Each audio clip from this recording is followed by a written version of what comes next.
அம்மா அவர்களுக்கு வணக்கம். நீங்கள் கேட்டிருந்த கேள்வி என்னென்னா, ஒரு சில வீடியோக்களில் ஆடியோ மட்டும் கட் ஆகிருக்கு.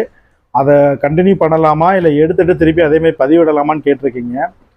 இதனுடைய விளக்கம் என்னன்னு கேட்டிங்கன்னா, யூடியூப்பில் வர நிறையா பாடல்களுக்கு காப்பிரைட்ஸ் இருக்குது. அந்த காப்பிரைட்ஸ் என்ன பண்ணணும்னா நம்மளுடைய சேனலை பாதிக்காது.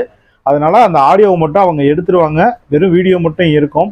நீங்கள் உங்களுக்கு தேவை அப்படின்னா அந்த ஆடியோவை எடுத்துகிட்டு அதுக்கு பதிலாக வேறு ஒரு ஆடியோவை நீங்கள் மிக்ஸ் பண்ணி போட்டுக்கலாம்.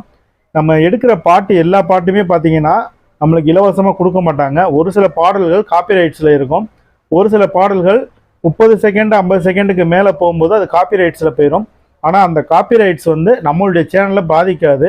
ஸோ அந்த பாட்டு இருந்தாலும் அதில் பாடலே இல்லாமல் வெறும் வீடியோ மட்டும் இருந்தாலும் நம்மளுக்கு எந்த ஒரு பாதிப்பும் கிடையாது. மற்றவங்க பார்க்கும்போது அதில் ஆடியோ இல்லாமல் இருக்க ஒரே ஒரு குறைபாடு மட்டும் இருக்கும். உங்களுக்கு அப்படி வேணும்னு நினச்சிங்கன்னா அந்த வீடியோவை டவுன்லோடிங் பண்ணிவிட்டு அதுக்கு பதிலாக வேறு ஒரு பாட்டை நீங்கள் ரீல்ஸில் இன்ஸ்டால் பண்ணி நீங்கள் ப்ளே பண்ணிக்கலாம். இது ஒன்று தான் காரணம். இது உங்களுக்கு மட்டும் இல்லை, எல்லாருக்குமே வந்திருக்கும். என்னுடைய வீடியோக்கள்லையுமே கிட்டத்தட்ட ஒரு 20 பாட்டுக்கு மேலே நான் போட்ட மொத்த பாடலில் 20 பாட்டுக்கு மேலே ஆடியோ இல்லாமல் தான் இருந்தது. அதெல்லாம் தேடி எடுத்து டெலிட் பண்ணியாச்சு. ஏன்னா வெறும் வீடியோ மட்டும் இருக்கும்போது ஆடியோ இல்லைன்னா அது ஒரு மாதிரி இருக்கும். ஸோ நீங்கள் அதை எடுத்துகிட்டு நீங்கள் வேறு ஒரு ஆடியோவை போட்டு உள்ளே போட்டுக்கலாம். அதனால் எந்த ஒரு தவறும் கிடையாது.